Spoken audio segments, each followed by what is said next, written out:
जब राज परिवार ने स्वयं ही अनुचित उदाहरण प्रस्तुत कर दिया है तो कोई क्या करे।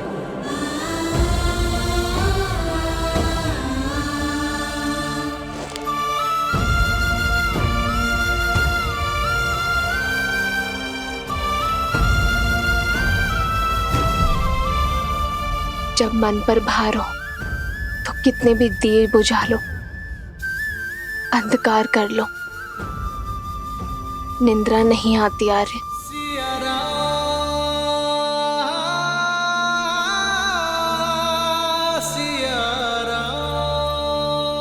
मैं आपकी चिंताएं समझ सकती हूँ आर्य। आपकी प्रजा, आपके राज्य और सीता की चिंतन आपको विश्राम नहीं दे रहे।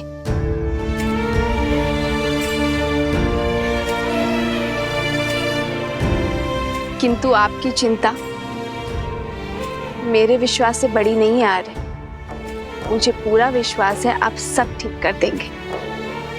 इस राज्य को सुख, शांति, धर्म का स्थान, राम राज्य देंगे।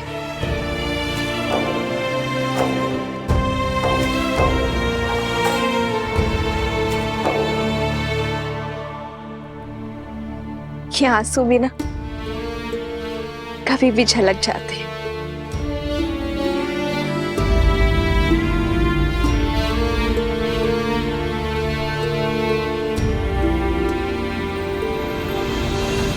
राम सिया राम सिया राम सिया राम, राम सिया राम सिया सिया राम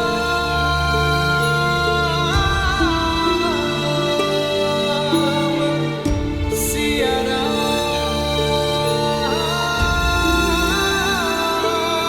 सिया राम। ये प्रेम और आशा का दीप है जो ना कभी बुझेगा और ना आप इसे कभी बुझाएंगे। निराशा शब्द में भी आशा भरी है आर्य। राम राज्य बहुत बड़ी आशा है। अंधकार को प्रज्वलित करने के लिए केवल एक दीप ही पर्याप्त है।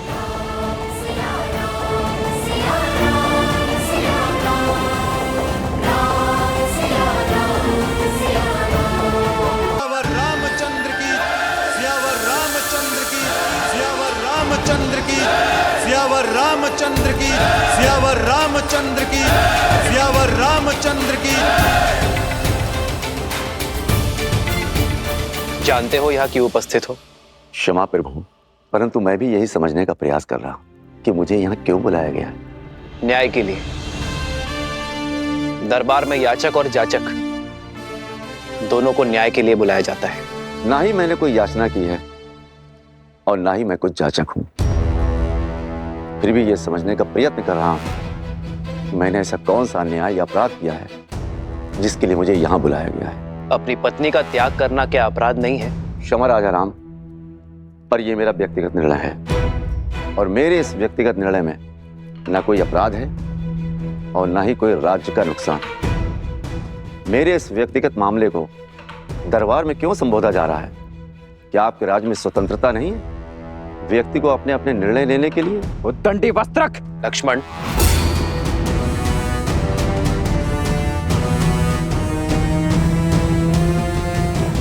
निर्णय और मामला दोनों अवश्य व्यक्तिगत है, किंतु अन्याय एक स्त्री पर हुआ है। उसने अपनी व्यक्तिगत स्वतंत्रता का उपयोग कर सहायता और अन्याय का निवारण मांगा है और यह अवश्य ही राज्य के क्षेत्र में आता है। वस्त्रक, न्याय करना एक राजा का परम धर्म है और इसी कारणवश तुम्हें यहाँ बुलाया गया है। तो न्याय अवश्य होना चाहिए राजा राम, परंतु आशा करता हूं कि याचक एक स्त्री है और आप पक्षपात बिल्कुल नहीं करेंगे उस याचक पर जो एक पुरुष है। मौन हो जाओ वस्त्रक, अन्यथा यहीं तुम्हारी जिह्वा काट दूंगा मैं।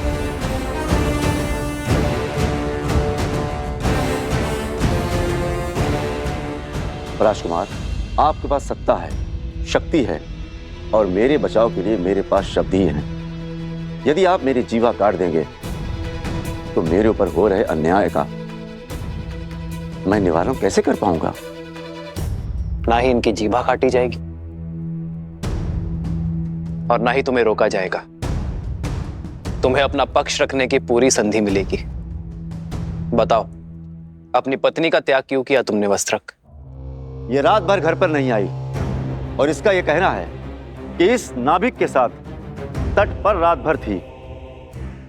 इसलिए महाराज, मुझे इसकी पवित्रता पर संदेह है। संदेह संपूर्ण परिवार, मित्र और राज्य सबके लिए घातक होता है। यदि संदेह को प्रमाण का जोड़ ना मिले तो वो मात्र आरोप होते हैं वस्त्रक। महाराज, आरोपी ही सही, तो मेरे इन आरोपों का इन दोनों के पास कोई प्रमाण है?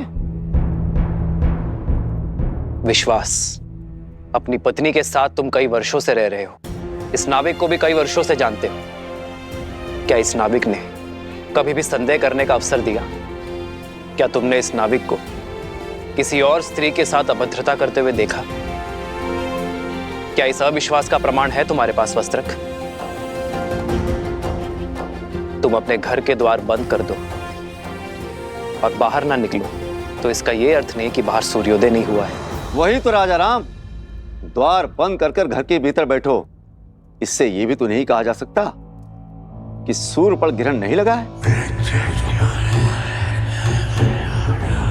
और फिर महाराज, ये तो स्वयं स्वीकार कर रही है कि ये इस नाविक के साथ थी। फिर इस बात का क्या प्रमाण है कि इनके बीच कुछ घटित नहीं हुआ?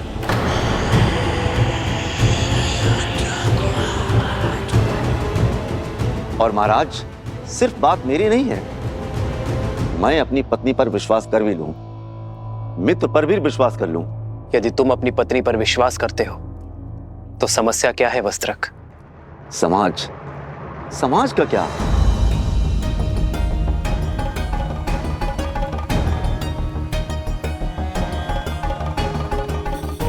यही समाज जो अपनी बातों से मेरा घर फूकेगा, अपने कटाक्षों से मेरे संबंधों पर लांछन लगाएगा, यहां तक कि मेरी संतानों तक को ताने मारेगा, उल्हाना देगा। जहां कहीं से भी निकलेंगे फुसफुसाहट करेगा। महाराज, मनुष्य विवाह करता है सुखी रहने के लिए। जब सुखी नहीं रह जाएगा तो उस संबंधों का रखना क्यों? मैं एक वस्त्रक हूं, वस्त्रों पर लगे लांछनों को धोता, अपने ही मस्तक पर कलंक सजाकर कैसे जी सकता?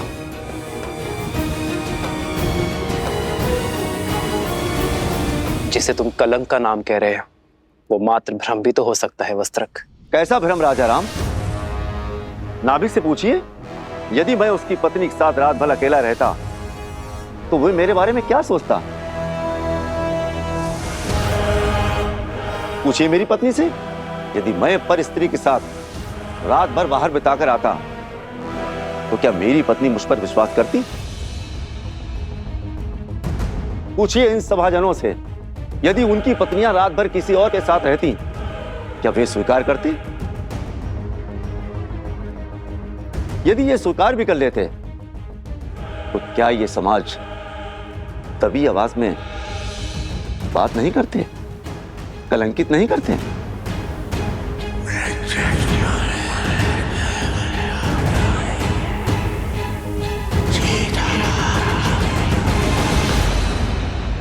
विश्वास का केवल एक ही आधार है, प्रेम। यदि प्रेम सत्य है तो अविश्वास कैसा? यदि प्रेम है तो विश्वास क्यों नहीं? क्षमा करना महाराज, समाज के शब्द रूपी बाण सबसे पहले सुख पर वार करते हैं और फिर प्रेम पर प्रहार करते हैं। मैं किसी उच्च पद पर विराजमान नहीं हूं और ना ही कोई बड़ा सेठ हूं जिससे लोग भय से या सम्मान से चुप रहेंगे। मैं तो एक मामूली वस्त्रक हूं। वस्त्र धुलने में कोई कमी रह जाती है तो कोई कुछ भी सुनाकर चला जाता है। हो सकता है मेरी सोच अनुचित हो और यह भी हो सकता है कि मेरी पत्नी पवित्र हो, पर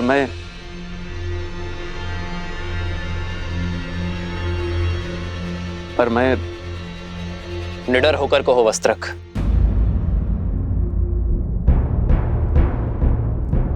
मैं मर्यादा पुरुषोत्तम राम नहीं हूं।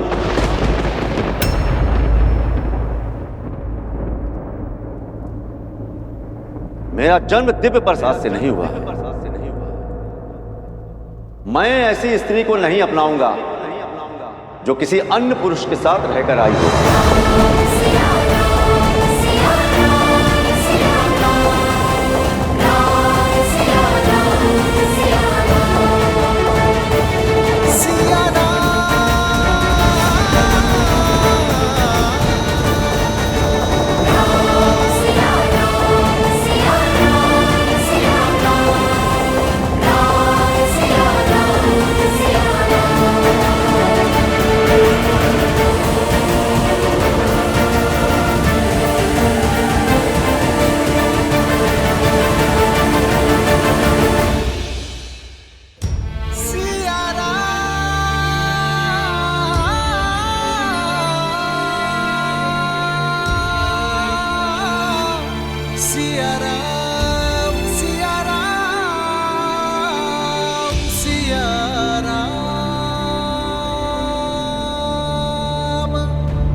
यदि हमारे रघुवंशी ऐसा समाज बनाना चाहते हैं जहां स्त्रियों की त्रुटियों पर पर्दा डाला जाए, तो ऐसे में तो हम तो दूसरे नगर में पहुंच जाएंगे।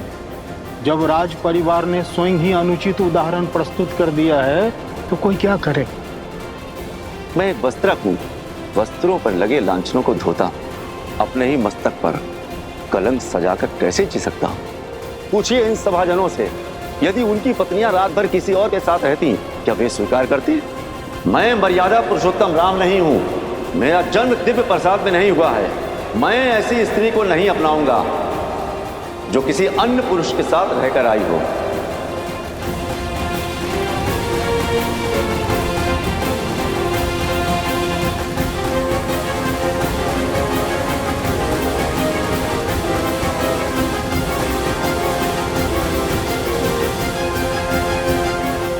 एकांत।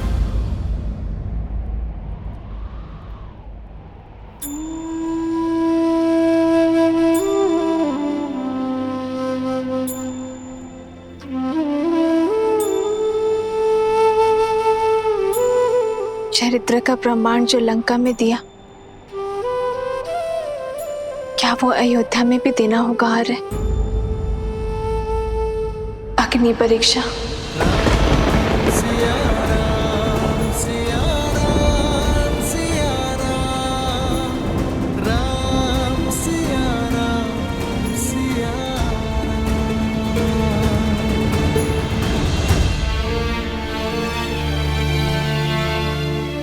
तुम अयोध्या की महारानी हो सीते, और मैं महाराजा। प्रजा राजा के पद चिन्हों पर चलती है। यदि तुम बार बार अपने चरित्र का प्रमाण दोगे तो इस संसार में हर पति अपनी पत्नी से बार बार अग्नि परीक्षा की अपेक्षा करेगा। पर स्वर्ण को तो हर बार कसौटी पर परखा जाता है ना आर्य। पर हर धातु स्वर्ण नहीं होती सीते। हर कोई मेरी सीता की भांति पूर्णतः पवित्र और दोष रहित नहीं होते। कौन किस अपराध के लिए दंडीकृत होगा, ये केवल अग्निदेव जानते हैं सीते, साधारण मानव नहीं। हम ऐसा कोई निर्णय नहीं लेंगे जो समाज के सामने अनुचित उदाहरण प्रस्तुत करे। यदि परीक्षा समस्या का हल नहीं है तो इसका हल क्या है यार? शिक्षा। शिक्षा आचरण। शुद्ध आचरण ही विचार शुद्ध कर सकते हैं सीते।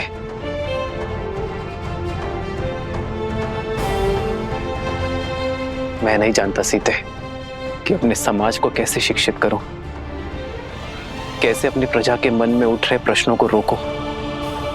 वो प्रश्न जो उनके नेत्रों में दिखते हैं जब वो मुझे देखते हैं। धनिक सोच यार, जब तक मैंने स्वर्ण मृग नहीं देखा था तब तक मुझे उसके पाने की इच्छा नहीं थी।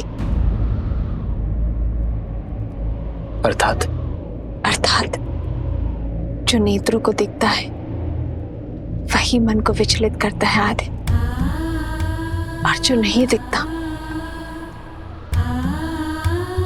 उसके विचार भी नहीं आते और उस पर प्रश्न भी नहीं उठते।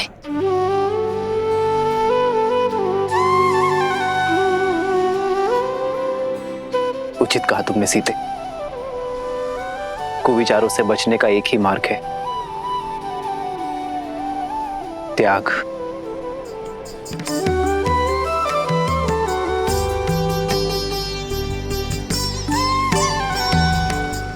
हम दोनों अपने राज्य का परित्याग कर देंगे तो ना ही कोई प्रश्न उठेंगे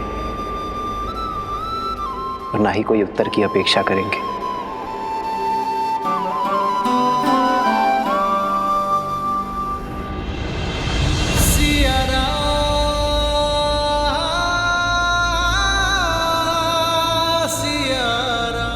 हम दोनों नहीं, केवल मैं आ रहे हैं। यदि हम दोनों साथ जाएंगे तो वो त्याग नहीं, समस्या से भागना होगा आर्य। और रघुवंशी कभी समस्या से नहीं भागते। सीते, आर्य, जिस क्षण महाराजा राम महारानी सीता को त्यागेंगे उसी क्षण अयोध्या के सब दुख मिट जाएंगे, आपकी हर समस्या टल जाएगी। आज नहीं, कदापि नहीं सीते, कदापि नहीं। राम सीता का त्याग नहीं कर सकता। किंतु राम सीता का त्याग नहीं कर रहा है। महाराजा राम को महारानी का त्याग करना होगा।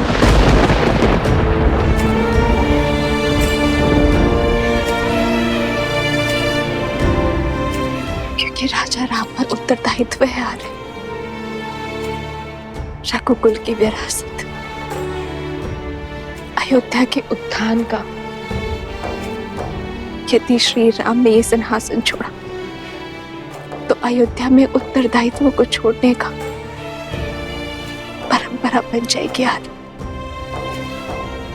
आपका वो वचन टूट जाएगा जो आपने अयोध्या को दिया, इस सिंहासन को दिया और अपने पूर्वजों को दिया।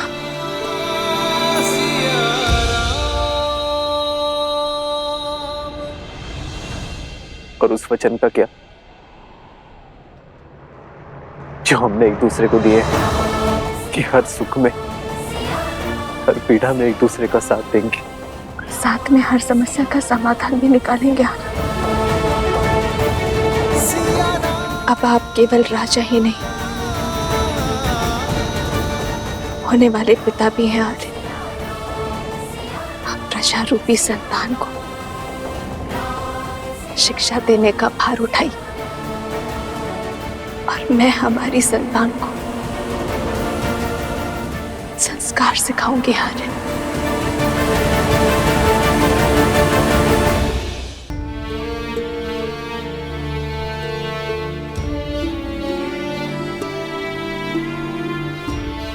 एक बार शांत मन से सोचिए, जो समाज, जो प्रजा मुझ पर, इस पर इतने लांछन लगाने को तत्पर है, उस समाज के बीच हम उसे संस्कार कैसे दे पाएंगे आर्य? यही पिता धर्म की पुकार भी है, यही राजा कर्म की ललकार भी है। हमें ये त्याग करना होगा। कैसे करे भव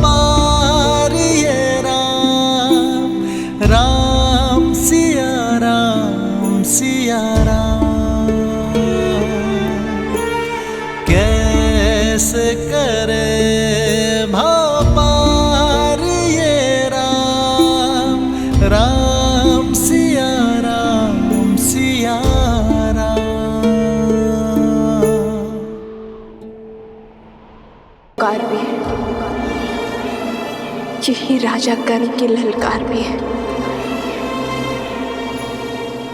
हमें ये त्याग करना होगा।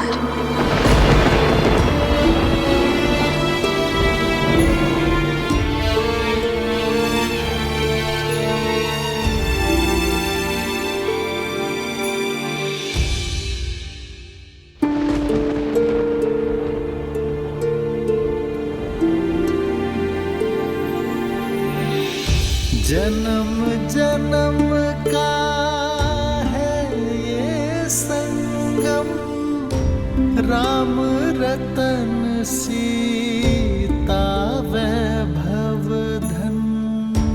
राम है लोचन सीता दृष्टि, राम है बादल सीता वृष्टि।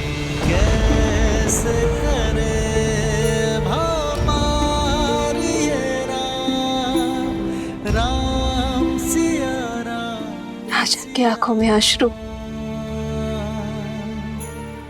तो प्रजा की आंखों में अश्रु कैसे देख सकेंगे आर्य? ये राम के अश्रु है सीते, राजा राम के नहीं। तो ये सीता का वचन है, शीघ्र ही समय आएगा जब अयोध्या से हर मलिनता नष्ट हो जाएगी, जब हमारी संतान के लिए यहाँ आना शुभ होगा, जब राम राज्य एक बार फिर राम सीता को साथ देखेगा। प्रारब्ध के लिखे इस वियोग को हम प्रयास से एक बार फिर संयोग में बदल देंगे। रूठे से लगते सांसों के धागे, भीगे ये नैना सोए न जागे। तन से प्राण विलग हों जैसे सिया से राम अलग हो कैसे।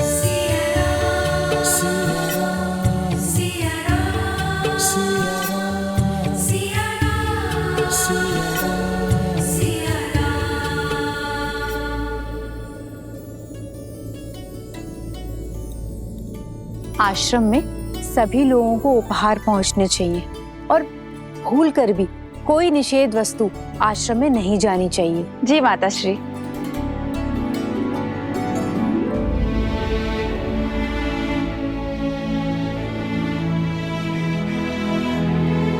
दीदी, दीदी आप आ गए। अब आप आ गए हैं तो एक दृष्टि डाल लीजिए, सब उचित है ना? देखिए मैंने फल यहाँ पे रखे हैं और आपके वस्त्र यहाँ अलग से रख दिए हैं। महारानी, ये वस्त्र सज्जे हैं।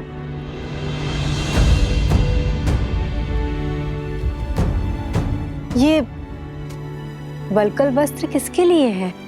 माताश्री, कदाचित आश्रम की साध्वियों को भेंट करना चाहती हैं सीता दीदी, है ना दीदी? ये वस्त्र मेरे लिए है।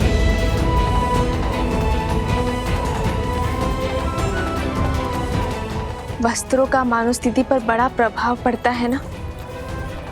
आश्रम जा रही हूं तो वस्त्र भी सात्विक होना चाहिए।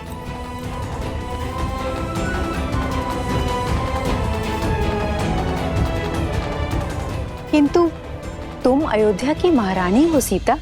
ये एक महाराज का ही सुझाव है माता। जब तक मैं आश्रम में रहूं तब तक वहां की गरिमा बनाए रखूं, यही वस्त्र धारण करूं।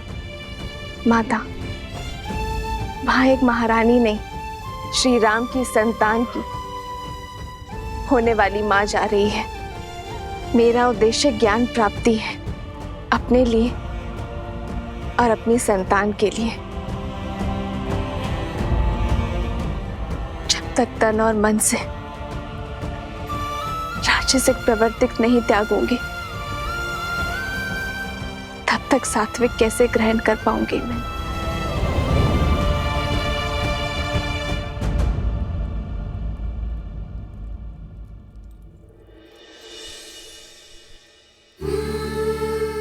14 वर्षों तक श्री राम के साथ एक साध्वी की भांति इन वस्त्रों में बिताए हैं मैंने।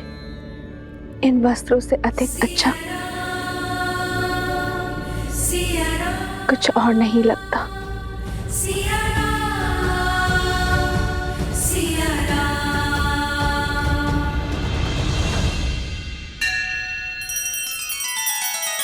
श्री रामचंद्र कृपालु भजु मन हरण भव भय दारुणम नव कंज लोचन कंज मुख कर कंज पद कंजारुणम।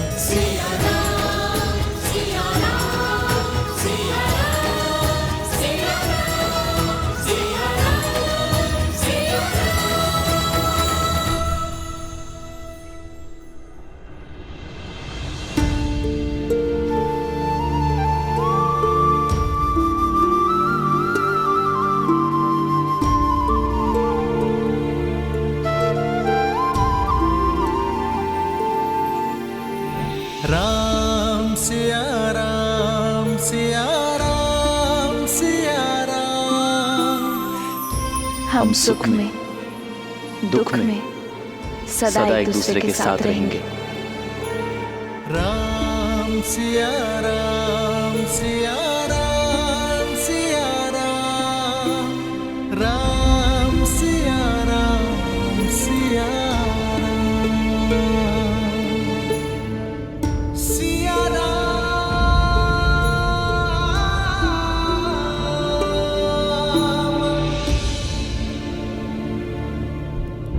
आपने स्मरण किया भैया।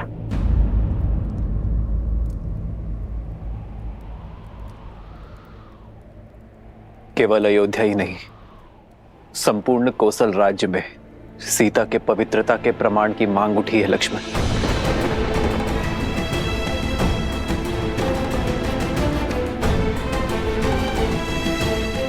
तो ऐसी मांग करने वाली जीवा को काट कर लाने की आज्ञा दीजिए भैया। संदेह की इस अग्नि से समस्त नगरी भी जलती है तो जल जाए, परंतु भाभी मां इस अग्नि की ताप को नहीं सहेंगी, कदापि नहीं सहेंगी। दोबारा भाभी मां कोई परीक्षा नहीं देंगी।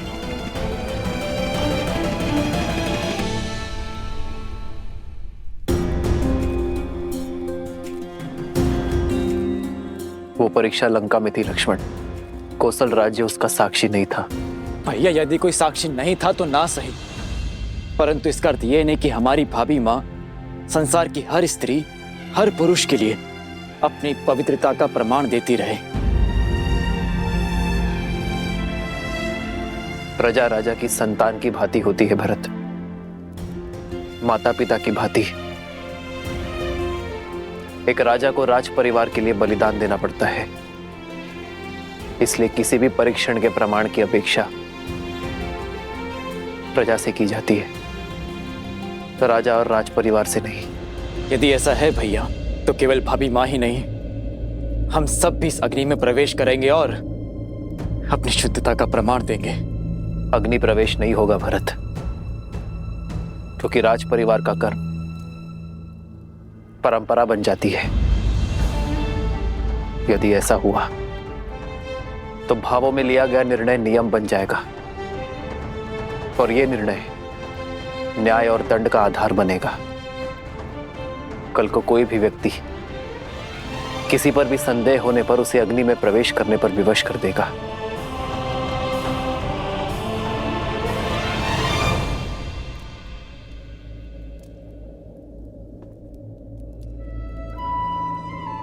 मेरा हृदय बैठा जा रहा है भैया। आपके मन में क्या चल रहा है?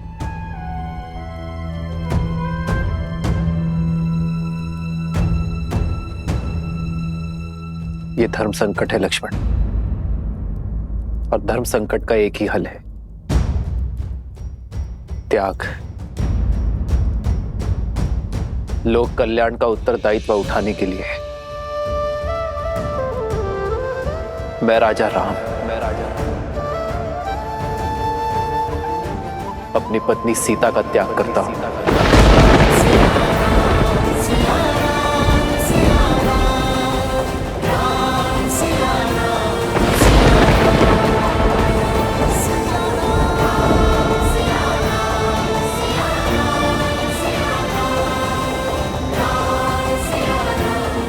लक्ष्मण, तुम आज ही रात्रि सीता को वन में छोड़कर आओगे।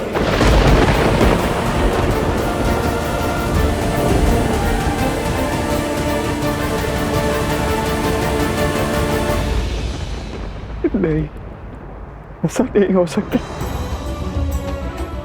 भैया। भैया 14 वर्षों के वनवास के पश्चात आप भाभी को जीवन भर का वनवास मत दीजिए। हाँ भैया, कोई और उपाय ढूंढिए, कोई और मार्ग खोजिए भैया। भैया यदि हमारी भाभी का स्थान अयोध्या में नहीं तो हम भी अपनी पत्नियों का त्याग करते हैं। नहीं, उन पर आरोप नहीं लगे हैं, उन पर किसी को कोई संदेह नहीं है। भले मेरे प्राण ले लीजिए भैया, परंतु मुझसे ये कार्य नहीं हो पाएगा।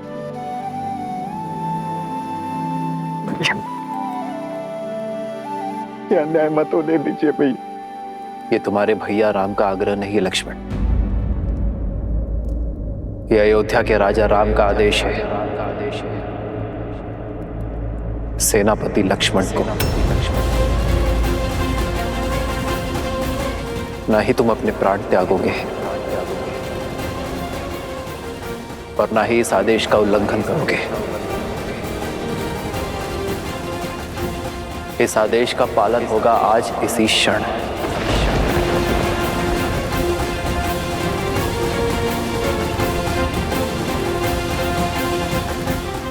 मत करिए भैया, मत करिए भैया, कोई और उपाय देख लीजिए, कोई और राह।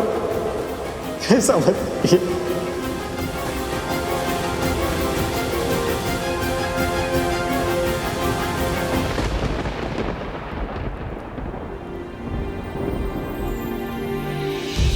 बदली पवन बदली मन धारा, बुरी सोच का खेल है सारा, छूटा ना वनवास ये पूरा, मर्यादा का समर अधूरा, कैसे करे भमारी ये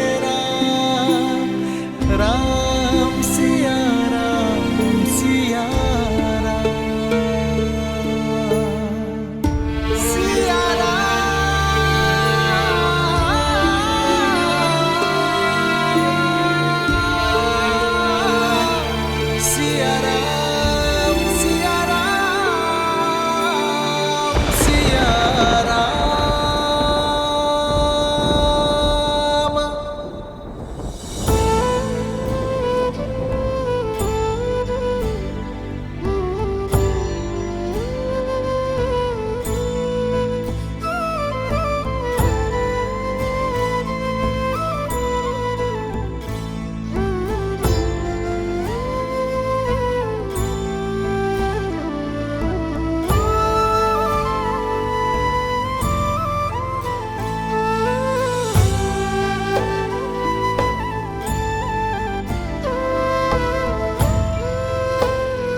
मेरा निर्णय अटल है।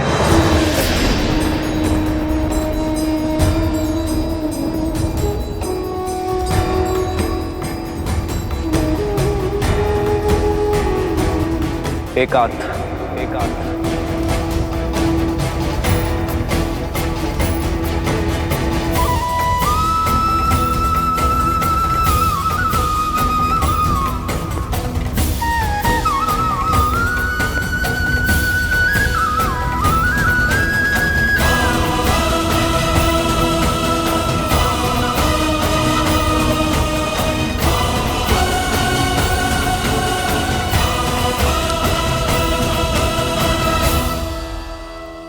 हे नारायण, मेरे श्री राम, इस भूमि की कीर्ति बने रहे, अयोध्या के राजा का गौरव चारों लोकों में जगमगाए, मर्यादा की स्थापना के समर्पण में उनका संबल बनना प्रभु।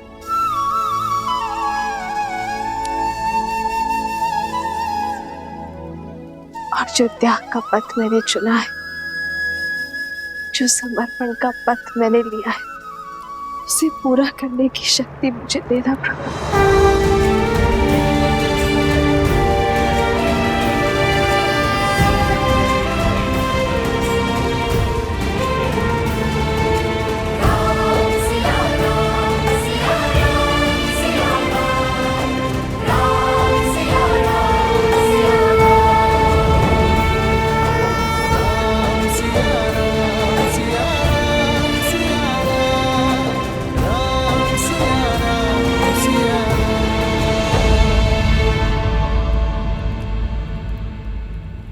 माता,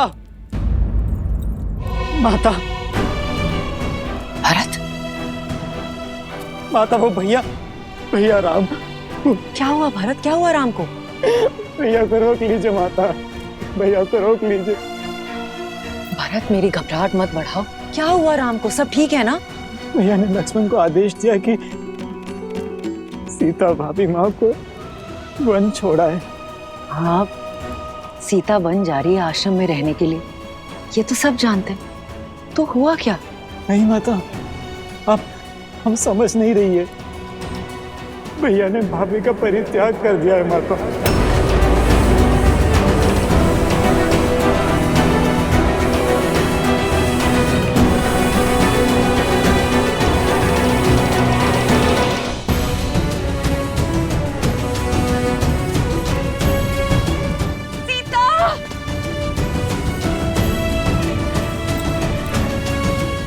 आर्य,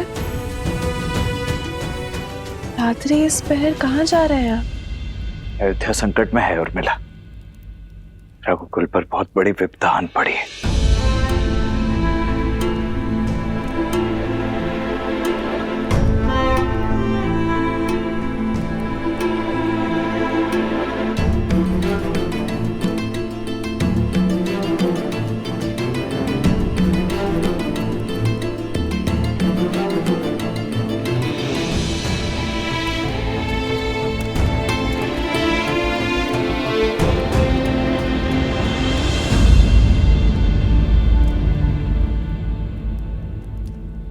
प्रार्थना करना कि मैं इस प्रयाण में असफल हो जाऊं। उर्मिला, हुआ क्या यार है? आप किससे युद्ध करने जा रहे हैं?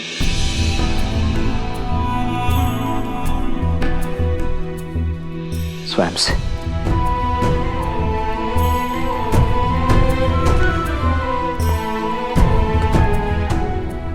राजा राम ने अपने सेनापति को जो कार्य सौंपा है, वो 100 रावण और मेघनाद का वध करने से भी अधिक कठिन है।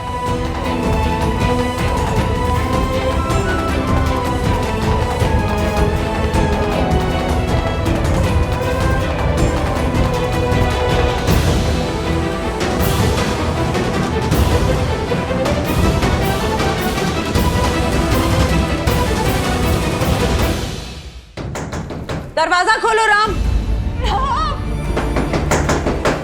राम, द्वार खोलो राम, द्वार खोलो राम। राम, राम, हमसे बात करो राम, अपनी माताओं के सामने आओ। मुझसे हुई भूल मत दोहराओ राम। अपने मंच का विचार करो, अपने हृदय का विचार करो राम। सीता के प्रेम और समर्पण का विचार करो राम। राम, द्वार खोलो पुत्र। प्रजा के लिए कर रहे हो ना पुत्र, प्रजा के लिए। हम सारा दंड हम तीनों माताएं भोगने को तैयार है पुत्र। हमारे सारे पुण्य हम सीता को दे देंगे, उसके ऊपर लगा सारा लांछन मिटा देंगे, उसके लिए समाधि ले लेंगे। हमारे प्राण जाने के बाद प्रजा को संतोष तो मिलेगा ना पुत्र।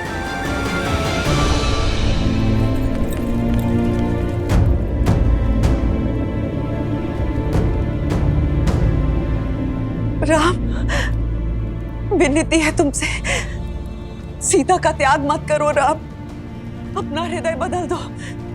राम, हम माताओं की विनती है तुमसे, द्वार खोलो राम, पुत्र द्वार खोलो। सेनापति लक्ष्मण महाराज के आदेश का पालन करने के लिए उपस्थित है अयोध्या नरेश। महारानी सीता को वन में छोड़कर आने के लिए प्रस्थान करने की अनुमति दीजिए महाराज।